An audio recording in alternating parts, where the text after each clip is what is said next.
¿Qué es la Gran Pirámide? Con vuestro permiso, como decía, me siento y os voy comentando. Esta es la Gran Pirámide, que algunos de vosotros ya conoceréis, de haber pasado por allí, por el Valle de Gizeh, ¿no? Nos dice que la Gran Pirámide fue construida en el 2050 por el faraón de la cuarta dinastía Keops. Aquí nos da la fecha de su nacimiento y muerte, ¿no? Se nos dice también que el coronel Howard Peace, en el 1837, introdujo una caña por encima de la cámara de Davidson. La cámara de Davidson recibe el nombre del cónsul argelino, que fue el primero en descubrir lo que había, o la primera cámara que había antes de entrar en la habitación donde se encuentra aquel supuesto sarcófago de Keops, ¿no? Como este hombre tenía mucha prisa porque le habían dado un permiso para investigar lo que había dentro de la Gran Pirámide, y el permiso veía que se le acababa, pues no se le ocurre otra cosa que, viendo que hay un agujero y que por ahí pues puede introducir esa caña, y la caña va mucho más allá de la primera de las cámaras, se le ocurre dinamitar pues la cámara de descarga, lo que dicen que es la cámara de descarga, y a partir de ahí va encontrando las sucesivas cámaras, que ahora le llamamos cámaras de descarga, que se encuentran por encima de la primera, ¿no? A todas ellas se les va llamando con nombres ingleses, que podéis ver aquí: Wellington, Nelson, Lady Arbuthnot y Campbell, que son los nombres que reciben estas cuatro cámaras que hay por encima de la cámara de Davidson. Se supone que el historiador, el gran historiador Heródoto de Helicarnaso, fue el primero que nos habló de que la Gran Pirámide, o la pirámide de Giza, la pirámide del Valle de Giza, está atribuida al faraón Keops. Él además nos hablaba que la segunda era de Kefren y la tercera pues era de Micerinos. En realidad estos son los nombres helenizados correspondientes a los faraones Khufu, Khafra y Menkaura. Khufu es Keops, para que nos entendamos. Bueno, se atribuye al faraón Keops porque el coronel Peace encuentra unos nombres jeroglíficos en estas cámaras. Hablo de la segunda, tercera, cuarta y quinta, y esos nombres jeroglíficos son los que nos dicen que aquello está construido por el faraón Khufu, es decir, por Keops. Ojo, fijaos qué casualidad. En la primera cámara de descarga, la de Davidson, no hay un solo nombre, no hay un solo cartucho. Sin embargo, en las que él descubre, casualmente sí aparece. Aquí se ve lo que él descubrió. Fijaos además en un detalle. Estos son como una especie de ibis que están mirando hacia mano derecha. Aquí hay como una especie de sol, y aquí habría pues como una serpiente o algo parecido entre ambos. Fijaos la disposición que tiene este jeroglífico.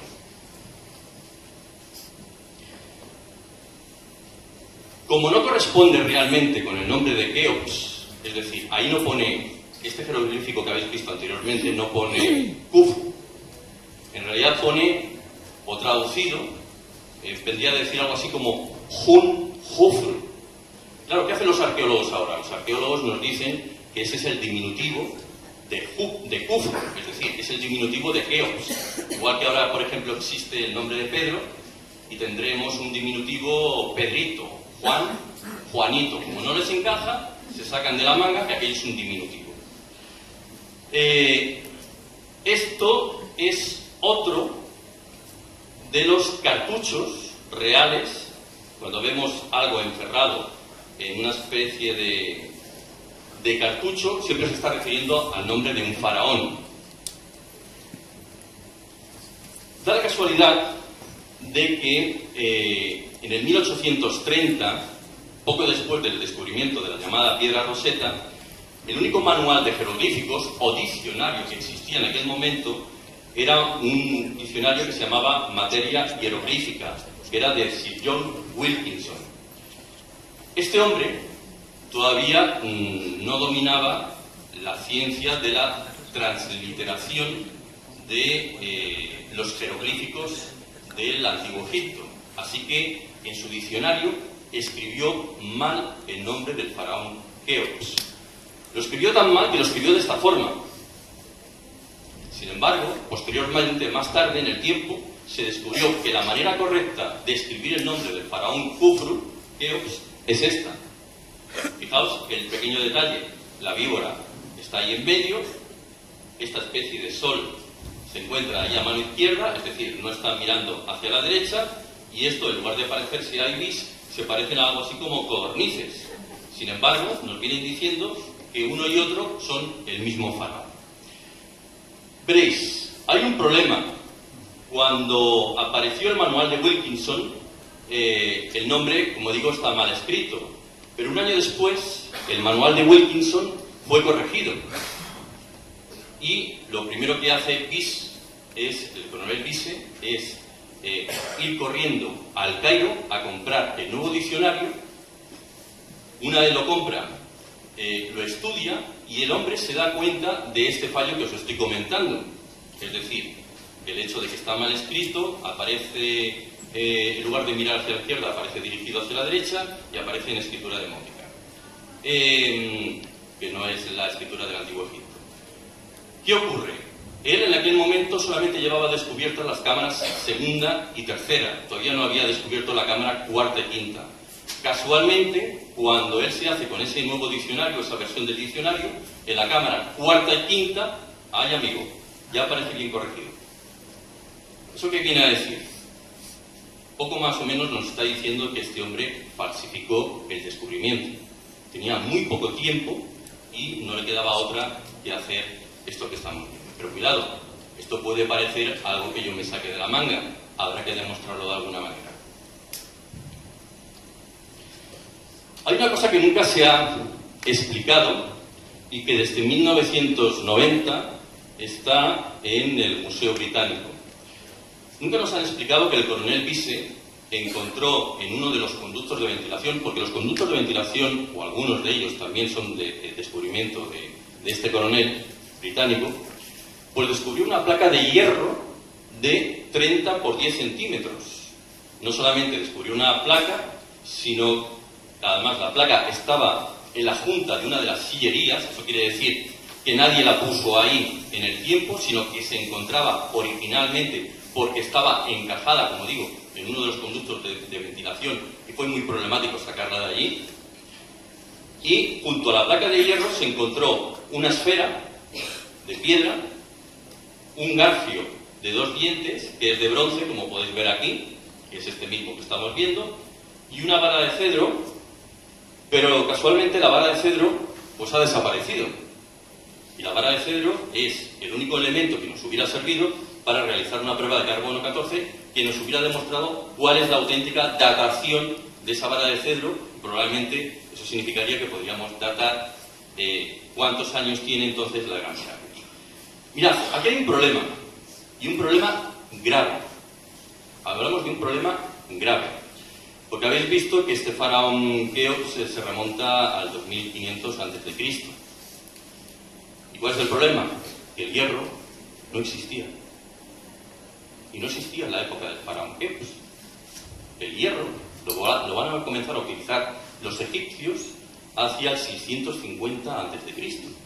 Por tanto, ¿qué hace el hierro ahí? ¿Conocía esta gente el hierro y el cobre antes de que nosotros empecemos a decir que la edad de hierro es bastante posterior en el tiempo? Más pruebas en contra. En la sala 42 del Museo de Antigüedades Egipcias del Cairo. Esperemos que siga ahí todavía. Nuestra última visita al Cairo fue en noviembre del 2011. Como sabéis, están con el problema de la Revolución Árabe y vienen diciendo pues que, además casualmente coincidió con que ellos dicen, los custodios del museo, que están trasladando todo el material a un nuevo museo, pero aprovechando el problema de la Revolución Árabe y aprovechando ese traslado, mucho de este material extraño, entre comillas, ha desaparecido. Como algún ejemplo, si queréis. Si alguno ha estado por allá, no sé si vio un avioncito que se encontraba en el hall, nada más entrar. Aquel avioncito, que parece una especie de pájaro, aquel ha desaparecido. Ya os podéis olvidar, lo vais a ver en fotos y se acabó. Porque eso ha sido expoliado o robado. Y como esas, tantas otras cosas. Pues bien, Sala 42 del Museo del Cairo. Se encuentra una estela, que es la estela del inventario, que fue descubierta por Auguste Mariette hacia alrededor del 1853, en el pequeño templo de Isis al este de la Gran Pirámide. Esta estela, que es la que estáis viendo aquí, dice lo siguiente: que viva Horus, Medher, rey del Alto y del Bajo Egipto, Keops, que posee la vida. Él encontró la casa de Isis, señora de la pirámide, detrás de la casa de la Esfinge, está hablando de Hamaque, en el noroeste de la casa de Osiris, señor de Rostava. Él construyó su pirámide detrás del templo de esta diosa y construyó una pirámide para la hija del rey Genutsen detrás del templo. ¿Qué quiere eso decir? Que Keops está afirmando que la Gran Pirámide ya existía y que él lo único que construye es una pirámide más pequeñita detrás de la Gran Pirámide. Pero es que lo dice él. Por lo tanto, si lo dice él y lo dice la estela del inventario, ¿por qué los historiadores y los arqueólogos siguen insistiendo en que él es el constructor de la Gran Pirámide? Hay un detalle que además está en un museo nubio de Asuán, que es un huevo de avestruz donde se ve un río, que es este huevo, que aquí con la luz no se ve muy bien, hay una especie de río por aquí por la parte de atrás, y tres grandes pirámides. Este huevo se encontró junto a unas momias del 6000 a.C. por Cecil Mayavi, de 1878 a 1931, y por lo tanto, si la datación, si el huevo consta con una datación del 6000 a.C., significa que en el 6000 a.C. ya estaban viendo esto. Por lo tanto, las pirámides del Valle de Gizeh existen. Por cierto, os diré algo, pues alguno quiero aprovechar. Me ha parecido ver a uno de mis maestros por aquí, que es Manuel Delgado.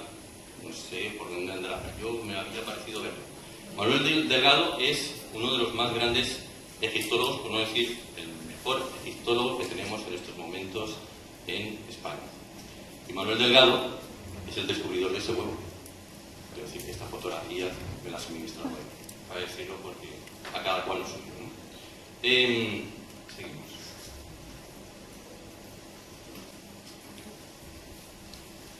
La geometría sagrada, es decir, el número phi del que estamos hablando, y la cimática, que la cimática podría definirse así como una ciencia que a través de la música y la resonancia intenta demostrar ciertas propiedades de los elementos, argumentan que con esas y con las medidas de la Gran Pirámide siempre hablamos, y con una frecuencia de resonancia de 1,5 hercios, se genera un conjunto Fibonacci de ondas estacionarias, y explico aquí lo que son las ondas estacionarias, es decir, movimientos ondulatorios que se interfieren en la misma frecuencia. Dos ondas, que ahí no se ven porque parece ser que el PowerPoint aquí no acaba de mostrar los colores exactos, pero ahí habría un azul y un rojo, donde el azul sería la onda incidente y el rojo la onda reflejada, y de vez en cuando se van juntando la una con la otra, y una vez se produce esa unión, se genera lo que se llama una onda estacionaria. Pues bien, cuando la longitud de la onda estacionaria es igual a una de las dimensiones de una sala, por poner un ejemplo, largo, alto y ancho, se dice que una sala entra en resonancia. Hay una serie de investigadores, que son Cervenka, Bednari y Konicek, de la Universidad Técnica de Praga, que afirman textualmente lo siguiente. Fijaos qué detalle más curioso. Los ángulos de las ondas estacionarias se corresponden exactamente con la inclinación de las caras de la pirámide en el ángulo phi de 51,85 grados. Esto quiere decir que el ángulo de la Gran Pirámide es 51,85 grados y, curiosamente, los laterales de la Gran Pirámide están emitiendo, ahora os explicaré el porqué, en una frecuencia de 51,5 ciclos por segundo, o hercios, si queréis llamarlo así. Esta frecuencia de resonancia de la que os estoy hablando es la misma frecuencia con la que se sincroniza la pulsación del hipotálamo y las glándulas pineal y pituitaria, consiguiendo lo que se llama un movimiento unificado. Esto no lo digo yo, sino que nos lo están diciendo estos investigadores. esta frecuencia es a su vez la frecuencia más baja de la resonancia de Schumann. Ahora os explicaré lo que es la resonancia de Schumann. Pasamos adelante. Mirad, ¿qué es la resonancia de Schumann? Un conjunto de picos en la banda de frecuencia extremadamente baja, el F, del espectro radioeléctrico de la Tierra. Esto sería la Tierra, por así decirlo. Y aquí tenemos la ionosfera. Y dentro de la ionosfera hay una serie de resonancias. Supongo que habréis oído hablar a todos los que os gustan estos temas de las conspiraciones del HAARP. ¿Qué pretende el HAARP? Simplemente, de alguna manera, sincronizarse con estas frecuencias de la ionosfera, las llamadas resonancias de Schumann, modificarlas y de esa manera se alteran los ciclos de la Tierra. Porque la Tierra, en definitiva, como estáis viendo, tiene algún tipo de propiedad como si estuviera viva. La teoría de Gaia tan famosa. El fenómeno de la resonancia de Schumann se llama así en honor a su descubridor, Winfried Otto Schumann, que predijo matemáticamente su existencia alrededor de 1952. De todas formas, Nikola Tesla, del que luego hablaremos, ya había descubierto esta frecuencia en la ionosfera antes del 1952, es decir, a principios del siglo, él ya la había descubierto. Es más, lo que pretendía Nikola Tesla, que sabéis que es un hombre del que luego hablaremos, que siempre estuvo trabajando con la electricidad, era emitir una portadora, una frecuencia a la ionosfera, alrededor de con unas torres gigantescas cada media hora aproximadamente, de tal manera que él lo que hubiera hecho es transmitir electricidad a la ionosfera, y eso hubiera permitido que todos nosotros, en todo el mundo, hubiéramos tenido electricidad de forma gratuita, que la hubiéramos recogido directamente de la atmósfera. Alguno puede pensar, bueno, ¿y esto es bueno para nuestro cuerpo, que haya tanta electricidad en la atmósfera? También los teléfonos móviles están emitiendo y de momento nadie se ha quejado. Algunos sí, claro, otros no. El granito rosa de la Gran Pirámide fue utilizado para la construcción de las cámaras interiores de la Gran Pirámide debido a sus propiedades resonantes. Es decir, el granito rosa tiene propiedades de resonancia. La matriz de cuarzo de las piedras de granito es similar a un salón de espejos con miles de millones de caras paralelas que reflejan la energía. El efecto de este descubrimiento de granito es que a los espacios aéreos se les puede dar dimensiones armónicas para especificar las longitudes de onda que resonarán a través de la formación de ondas estacionarias. Las dimensiones de la cámara superior reflejan una proporción de 1:2, lo que permite a las ondas estacionarias de múltiples íntegros almacenar energía acústica. Por lo que sabemos, el ingeniero J. Rey llevó a cabo experimentos acústicos que revelaron que la frecuencia de la cámara superior de la Gran Pirámide es en torno a los 120 Hz. Ahora veréis por qué os explico todo esto. Vamos adelante. Mirad, estas son pirámides rusas. Estas son las pirámides de Rusia. Yo no sé si alguno ha oído hablar de que existan pirámides en Rusia. Uno puede pensar, bueno, deben ser bien antiguas, son modernas. Yo lo que he hecho es, llevo muchísimo tiempo persiguiendo pirámides en todo el mundo. Si alguno de vosotros a lo mejor ha oído hablar de mí, en su momento fui a investigar si las pirámides bosnias eran ciertas o no. Luego acabé descubriendo que era un bulo. Y digo bien, era un bulo, porque estuve trabajando como voluntario en las excavaciones arqueológicas. Me di cuenta que aquel señor lo único que pretendía era ganar dinero con los pobres turistas que se acercaban para ver si aquello era lo cierto. Y nos hacían excavar ahí unos túneles para luego enseñar a la gente que aquellos túneles eran como si pertenecieran a esas pirámides y solo lo habíamos excavado nosotros durante días anteriores. Pero en fin, las cosas funcionan así, ¿no? El verano pasado tuvimos la oportunidad de estar en Rusia. También estábamos buscando unas excavaciones arqueológicas muy antiguas de una ciudad muy parecida a la Atlántida de Platón. Al final acabamos encontrando. Pero también estuvimos por los alrededores de Moscú. Estas son esas pirámides que aparecen en los alrededores de Moscú. En enero del 2001, el doctor Volodymyr Krasnoholovets, del Instituto de Física de Ucrania, junto a Alexander Gol, director de una empresa de defensa de Moscú, comenzaron a construir pirámides muy similares a las nubias, porque si os fijaos, el ángulo de inclinación es mucho mayor, no corresponden a las pirámides de Egipto, sino más bien a las nubias, de lo que se llama la antigua Unión Soviética. Una de estas pirámides se construyó al noreste de Moscú, en la carretera de Novorossiysk, mide 44 metros de alto y tiene una inclinación, como digo, superior, no solo 51,5 grados, sino 73 grados. Casualmente, dio la casualidad de que el radar del Instituto Tecnológico Científico de Transcripción, Traducción y Replicación de Kharkiv mostró que las pirámides rusas emitían un campo energético de casi 2 kilómetros de altura hacia el cielo con resonancias acústicas de entre 7 y 11 decibelios. Es decir, construcciones de pirámides muestran que se produce algún tipo de energía en la parte superior y contra más alta, más grande sea aquella pirámide, sin necesidad de máquina alguna, algo se está emitiendo hacia la atmósfera. Esto viene mucho a relación, no sé si os acordáis de aquellos libros de hace como 20 o 30 años, donde se nos proponía construir una pirámide y metíamos las hojas de afitar dentro y ya parecía que incluso se afilaban, no sé si recordáis todo aquello, y parece que todo aquello cayó en el olvido, pero las pirámides tienen, no sabemos por qué, algún tipo de propiedad que hace que esas frecuencias se produzcan sobre todo en sus partes más altas, sin necesidad, como digo, de motor ninguno. Vamos adelante. Hay un tipo muy interesante que lamentablemente ha fallecido, falleció en el 2010, que es Joe Park. Este hombre fue el descubridor del transductor de rayos gamma para la medición de niveles de radioactividad. Entre 1997 y 1900, perdón, sería al revés, lo escribí al revés, entre 1987 y 1997 llevó a cabo diversas mediciones eléctricas, magnéticas y radiactivas en el interior de la Gran Pirámide. Park sostenía que alrededor de la Gran Pirámide se crea una enorme burbuja o campo energético, es decir, lo mismo de los rusos. Vamos a ver. Decíamos que Park sostenía que había una enorme burbuja o campo energético en la parte superior de la... Él hablaba siempre de la Gran Pirámide, ¿no? Hay una cosa muy curiosa que no sé si alguno de vosotros quizá ha oído hablar del tema, pero es muy interesante. La pirámide se construyó de tal manera que está a esta latitud, 29,9782 grados al norte y 31,1334 grados al este.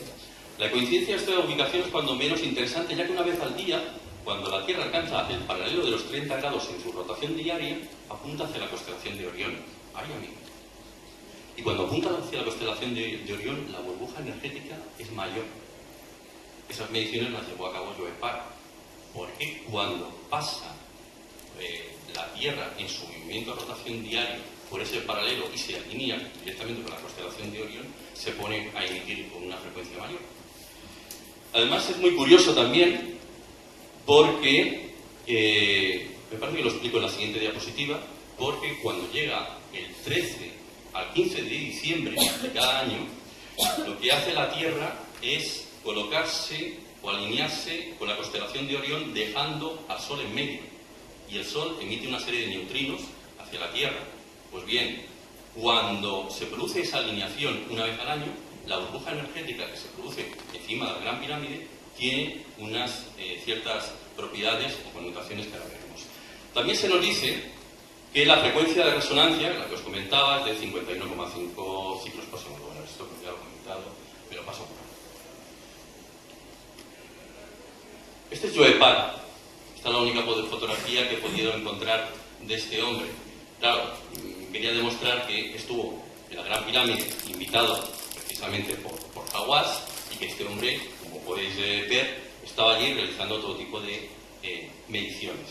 Este hombre se le ocurrió hacer, una vez llegó a los Estados Unidos, una serie de maquetas que se pueden ver por internet, donde él construía unas pirámides con una especie de espirales en su centro y las colocaba encima de una especie de máquina giratoria, una centrifugadora. Pues bien, a través de la centrifugadora él pudo constatar que la burbuja energética que se producía encima de estas maquetas era mayor cuando rotaba, cuando giraba, y sobre todo a una revolución específica, a una revolución de, no sé si lo tengo por aquí, 850 a 1800 revoluciones por minuto. Además, cuando gira, como este es el inventor de una máquina de transducción de rayos gamma y podía o conocía bastante bien el tema de las radiaciones electromagnéticas, pudo constatar que cuando se produce esa burbuja, lo que son las ondas electromagnéticas de rayos X, rayos gamma, infrarrojos, la luz visible, las ondas de radio, quedan bloqueadas, es decir, no pueden entrar dentro de esa burbuja energética que se produce encima de la Gran Pirámide y encima de estas maquetas que él estaba llevando a cabo, ¿no? Además, también pudo constatar, porque puso una balanza de precisión con una serie de objetos, que cuando empiezan a rotar, o estas pirámides empiezan a rotar, los objetos pierden peso. es decir, se vuelven más ingrávidos. Cosas más curiosas suceden con pruebas que se realizan en torno a pirámides. Es que es un tema que realmente a mí me apasiona y me resulta cuando menos curioso. Como os decía, cuando llega el 13 al 15 de diciembre es cuando se produce esa alineación con la constelación de Orión y la burbuja de la pirámide se cierra a todo este tipo de emisiones electromagnéticas, es decir, nada se puede colar dentro de la misma, ¿no?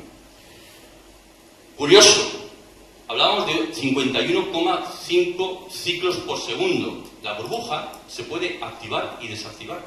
¿Cómo? Simplemente emitiendo una frecuencia hacia una frecuencia de unos 51,5 ciclos por segundo o hercios. En el momento que emitimos ese tipo de frecuencia, se activa la burbuja. El momento que la volvemos otra vez a emitir, se desactiva. Es decir, es como si fuera una máquina de on-off. On-off. Curioso. Y solamente con ondas acústicas. Fijaos que esto significa que estamos o lo que vengo a dar a entender es que parece que estamos ante una máquina primitiva. Una máquina primitiva que es muy fácil de encender y muy fácil de apagar. De hecho, también, supongo que algunos de vosotros habréis hecho experimentos dentro de la cámara del sarcófago de Keops, donde algunos de vosotros os habéis puesto a hacer OM y habéis visto cómo aquello resuena y resuena de una manera muy específica. Por lo tanto, ya alguno de vosotros habrá constatado que algo raro pasa allí. En el 2007, Hawass invita a Joe Park a hacer experimentos y en el 2010, Hawass invita a los equipos de las pirámides rusas a hacer experimentos allí. Vamos a hablar ahora de la máquina de Tesla. Supongo que alguno de vosotros habrá oído hablar de Nikola Tesla y si no le pongo, aunque sea 4 pinceladas para que os pongáis al día.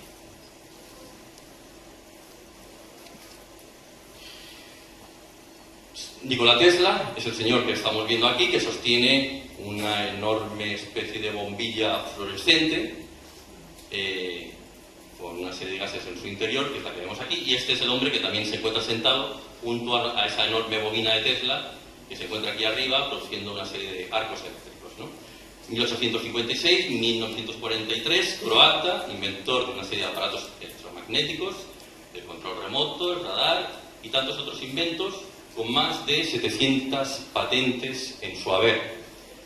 Su invento más conocido son las famosas bobinas, la transmisión de ondas electromagnéticas a partir de alternadores de alta frecuencia para enviar energía eléctrica a grandes distancias sin necesidad de usar cables. Ese es el invento más famoso de Tesla, la bobina de Tesla, que genera corriente alterna que es capaz de transmitirse a largas distancias. Él, para sus experimentos, lo que hacía, igual que yo, que me he traído, ahora lo veréis, una máquina de Tesla que me he construido de 50 centímetros, una especie de prototipo pequeñito para experimentar y que veáis cómo funciona. Él lo que hacía eran máquinas de enorme tamaño, donde no solamente tenía una bobina, sino tenía dos, y así de esa manera, al tener dos bobinas, los arcos eléctricos entre una y otra pues quedaban como muy espectaculares, aquellos rayos tan vistosos, pero no hacen falta, es decir, con una sola bobina podemos transmitir electricidad sin necesidad de que haya una segunda para que resulte más vistoso. Esta es la bobina de Tesla. Mi bobina de Tesla y mi bobina de Tesla en funcionamiento. Os explico más o menos cómo funciona, ¿no? El aire se ioniza cuando el condensador superior alcanza altos voltajes. Cuando hablamos del condensador superior, estamos hablando de esta especie de bobina que se encuentra aquí en la cúspide de este prototipo que yo me he hecho construir, ¿no? Generando un arco eléctrico que descarga toda la energía a través de la bobina y genera a la vez un impulso electromagnético de corta duración y de magnitud considerable, induciendo un alto voltaje en una bobina secundaria, aunque no es necesaria que sea constante. En realidad, lo que está haciendo necesita una fuente primaria de alimentación, todo eso, ese voltaje, queda almacenado en una especie de condensador que a su vez lo que hace es que cada X tiempo, cada ciertos intervalos, lo descarga a una bobina y esa bobina es la que va a empezar a transmitir electricidad a su alrededor sin necesidad, como digo, de ningún tipo de equipo. Bueno, os lo acabo de explicar más o menos. Se puede generar cientos de amperios construyéndose una torre grande, no un prototipo de estos muy pequeños. Esto se puede hacer, pero evidentemente a escalas mayores. Yo, como soy una persona normal y corriente, que trabajo igual que todos vosotros, pues no me puedo permitir el lujo de construirme una enorme máquina, traerla aquí, construir una maquinita pequeñita, 50 centímetros, con los conocimientos que tengo, pues para haceros una breve demostración. Os voy a enseñar cómo funciona, porque me he saltado el paso de enseñaros cómo funciona. Me gustaría que vierais cómo va la bobina de Tesla. Le voy a dejar aquí un momentito el micrófono y os enseño.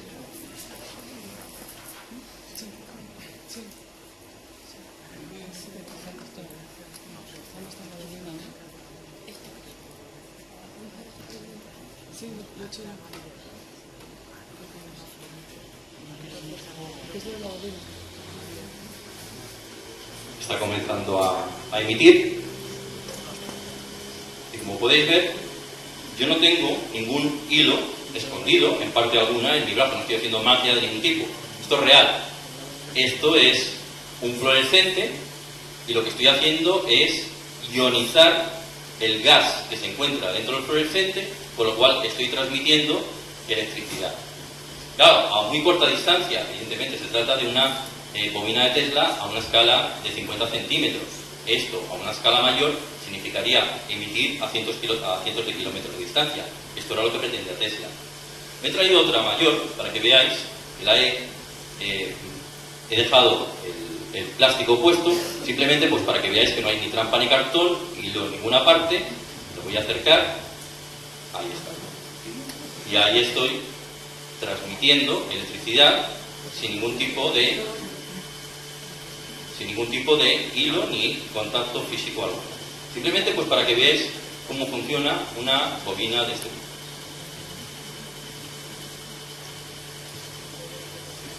La voy a apagar.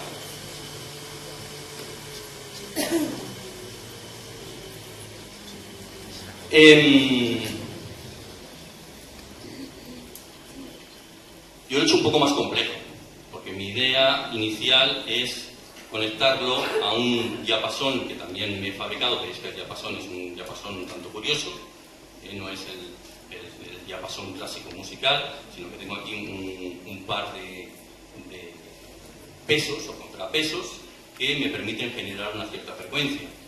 Puedo generar frecuencias bajas. Estas frecuencias bajas que puedo generar con este diapasón son las mismas frecuencias de la resonancia de Schumann, es decir, son las frecuencias de la ionosfera.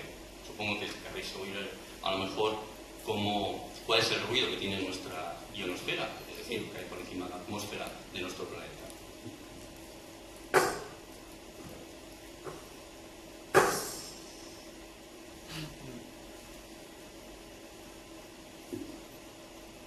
Este es el ruido que tenemos por encima nuestro y que nosotros no oímos porque esto está a varios kilómetros de distancia. Mi idea simplemente es llegar a un momento en que yo a través de la bobina tengo una especie de tubo donde pretendo encajar esto para que el diapasón esté transmitiendo de forma continua. Es decir, cuando la bobina comience a funcionar, nunca dejará de emitir. Y diréis, ¿por qué os estoy explicando todo esto? Os estoy explicando todo esto porque esta máquina se puede construir con barro y cerámica.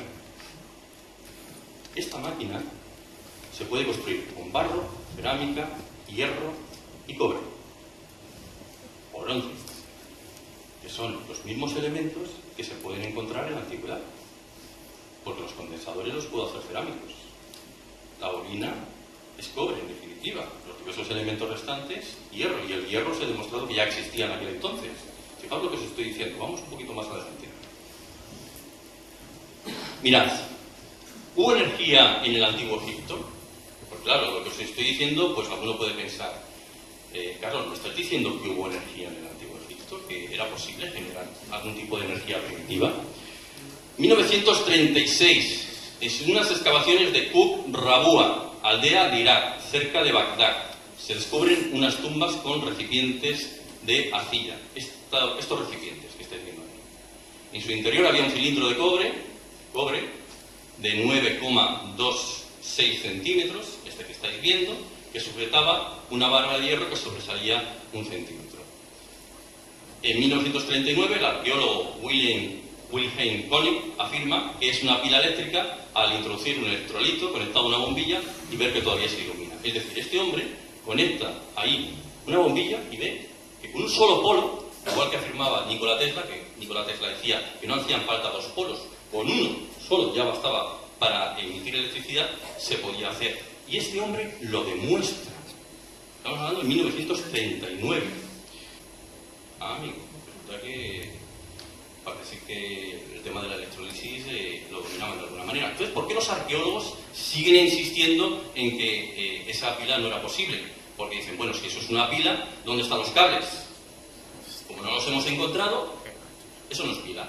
Fijaos qué cosas a veces ingenian arqueólogos e historiadores para intentar acercar todo a lo suyo.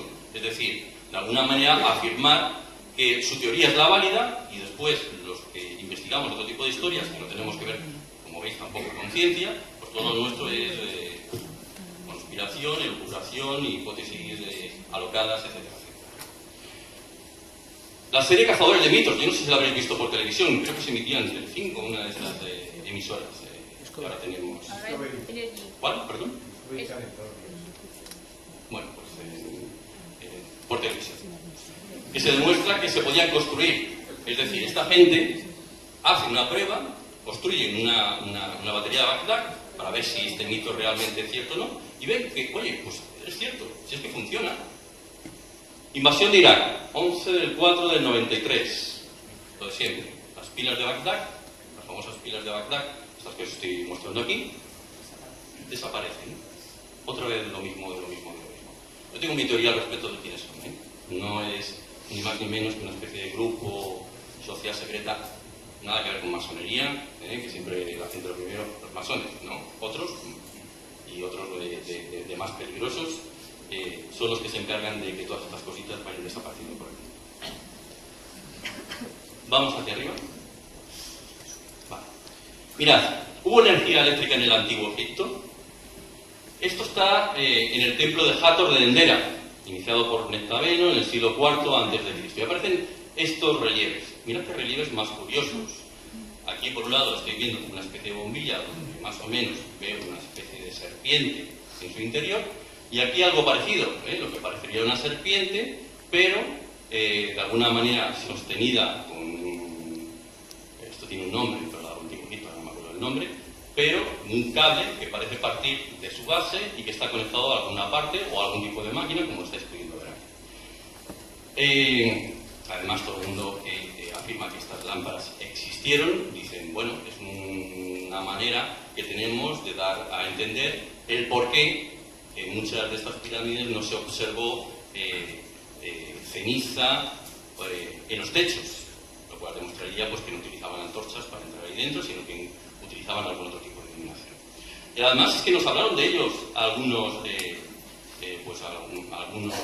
historiadores, como por ejemplo San Agustín, nos habla de bombillas incandescentes de color rojito que no podían apagarse ni con viento ni con lluvia, y que las vio él en los templos griegos. Esto pues, queda reflejado en sus escritos. Plutarco, siglo I, nos habla de una lámpara perpetua en el templo de Júpiter Amón.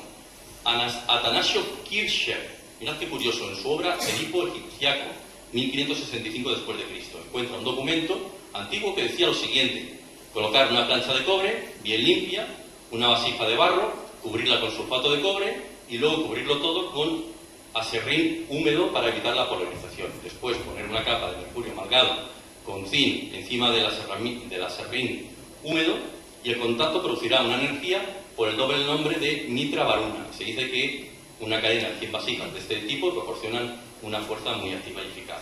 Es decir, Kircher ya nos estaba hablando de que encontró un documento que parecía provenir del Antiguo Egipto, y ese documento demostraba que conocían las baterías eléctricas y que de alguna manera se podía demostrar porque nos había explicado inclusive el funcionamiento de las mismas. Por si nos quedan dudas, esto se encuentra en Saqqara, en el Museo Imhotep de Saqqara, un museo que está muy cerca del Valle de Giza. Es decir, podéis coger un taxi, iros para allá y nada más entrar, una vez pasado el hall, a la mano derecha, veréis una serie de jeroglíficos y fijaos qué jeroglífico más curioso.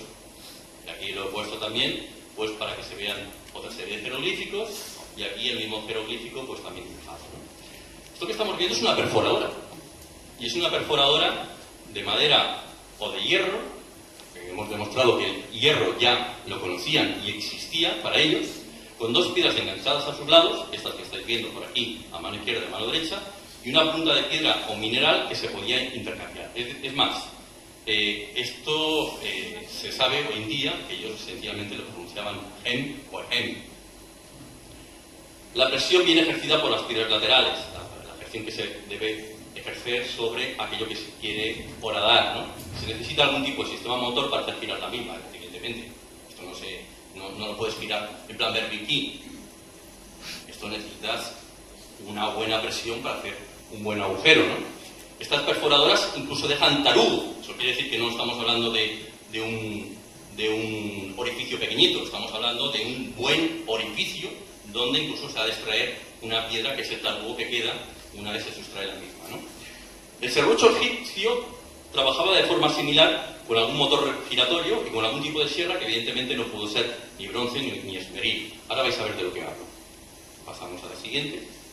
Mira, aquí he puesto fotografías mías de cuando estuvimos en aquella expedición con Manuel hace 3 años o 4, ya no me acuerdo. Y aquí se ve los agujeros de broca. Fijaos que estamos hablando de no agujeros de broca, sino agujeros de tarugo. ¿Lo veis? Son grandes. He puesto una moneda ahí para que se vea el tamaño de la misma. Es decir, es bastante grande. Hablamos de una presión de 2.000 kilos por vuelta. Y entre espiral y espiral hay 2,5 milímetros. Y en la actualidad se trabaja con 0,04. Eso significa que solamente se puede ejercer 50 kilos de presión por vuelta de talado. Y aquí estamos hablando de 2.000 kilos por vuelta de talado. Las sierras, los cortes de sierra, son estos que aparecen junto a algunos obeliscos. Curioso, el sarcófago de Keops está cerrado. El sarcófago de Keops no está cortado con escarpa y martillo, sino cerrado y sin pulir. ¿Cómo funciona una batería de sal? Una pila sencilla es una reacción química en potencia. Lo único que hace falta conseguir es que los electrones circulen de un electrodo a otro donde se producen las reacciones. Con un electrodo de zinc y otro de cobre, bastará con que nos creemos un circuito para sumergir ambos electrodos en una reacción química y que ambos conductos parta electricidad que pueda iluminar algo básico como una bombilla para probar. La reacción se puede producir introduciendo los electrodos en un limón o vinagre. Yo lo voy a hacer por hierro y magnesio, pero recordad que antiguamente nos hablaban de la utilización del zinc en esas baterías primitivas y el zinc ya se conocía en Canaán en el 1500 a.C. ¿Por qué os estoy enseñando esto? Porque si yo estoy diciendo que dentro de la Gran Pirámide pudo existir una máquina primitiva que emitía unas determinadas frecuencias que sirven pues, para hacer algo que desconocemos, esa máquina tenía que alimentarse de alguna forma. Y esa alimentación se puede producir, como estáis viendo, a través de una de esas baterías primitivas o una batería de sal. Nos queda la última diapositiva y alguna demostración, y con eso termino. ¿Qué ocurre en los canales descendentes de la Gran Pirámide? Esto sería la Gran Pirámide, la Cámara del Rey, por ahí abajo la Cámara de la Reina, y tenemos con que, pues hay 70 metros de profundidad de bajada hacia unos pozos que se encuentran por aquí abajo. Qué casualidad, esos pozos llevan hasta las aguas freáticas del Nilo. Y qué casualidad que el señor Hawass encontró sal, pero no una poquita de sal, muchísima sal en esos pozos. ¿Qué viene eso a decir? Pues que si existen pozos con sal, agua, y ya se domina el bronce, el zinc, el hierro, esto significa que por aquí se puede extraer electricidad para colocar algún tipo de máquina resonante, pues por aquí arriba, con algún tipo de convertidor. Esas baterías de sal pueden alimentar una máquina como esta.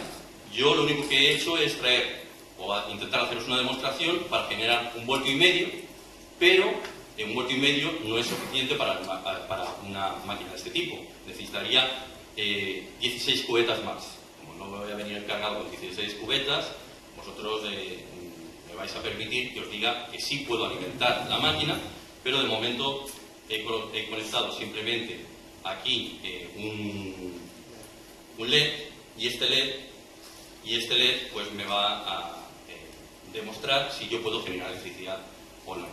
Necesitaré la ayuda de alguien para que pues invente y así se vea que no hay trampa ni cartón en lo que vamos a hacer. Necesitamos sal y necesitamos agua. Sube por aquí. Mira, vamos a ver. Constátame que esto que tienes aquí es sal. ¿Eso que tienes ahí, sal? Es sal, ¿vale? Esto es magnesio, la placa de magnesio. Puede ser de zinc. El zinc, como digo, ya se conoce desde el 1500 a.C. Esto es hierro. Veis que además se ha oxidado por las diversas pruebas que he ido haciendo. Vamos a ver si sale a la primera. Luego estoy aquello temiendo de que no he querido hacerlo antes para demostrarlo in situ, porque lo podría haber preparado todo antes y después venir y decir, mira, ya lo tengo todo hecho, a ver, y os lo quiero que veáis si funciona o no funciona. Lo he hecho, he unido en paralelo el hierro con otra cubeta donde se encuentra magnesio y aquí en el magnesio lo he unido al LED y del LED lo he unido a esta otra barra de hierro. ¿Para qué pretendo esto? Pues lo único que pretendo es generar baterías en serie, y esas baterías en serie me producen más voltaje. Contra más baterías en serie ponga, más voltaje se va a producir. Coloca sal, y coloca bastante sal ahí. Échale bastante. Échale ahí unos... Ahí, venga, más. Vamos a echarle más. Vamos a ver si funciona la brica, ¿eh? Yo soy de esas cosas que... Échale más. No te cortes ahí. ¿Vale? Venga. Y ahora, lo mismo en el otro lado. A continuación echaremos agua, o introduciremos agua en su interior. Incluso no he querido ni abrir las botellas de agua, simplemente para que tú veas si el tapón realmente está cerrado o es que he introducido algún otro tipo de líquido extraño ahí. Sí, yo creo que sí. Y vamos a ver. Ábrelas. Vamos a echar agua en una. Todo. Vamos a ver. Vamos a ver si funciona, ¿eh? Vale. Ya en el otro también. Y vamos a ver si funciona. Si vemos que no funciona, lo probaremos de otra manera porque podría ser a mí. ¿Lo estáis viendo? Cuando estos ponentes que andan por aquí os dicen que a través del agua del sal, del agua del mar, que es agua salada, se puede producir electricidad, pues bueno, no sé si lo han demostrado en alguna ocasión, pero yo os lo vengo a demostrar, es cierto. Y si uniéramos muchas de estas en paralelo, que ahora se me están juntando los polos, por lo tanto eso puede repercutir en problemas, pues podría suministrar corriente a una máquina primitiva. Vamos a parar. Muchísimas gracias.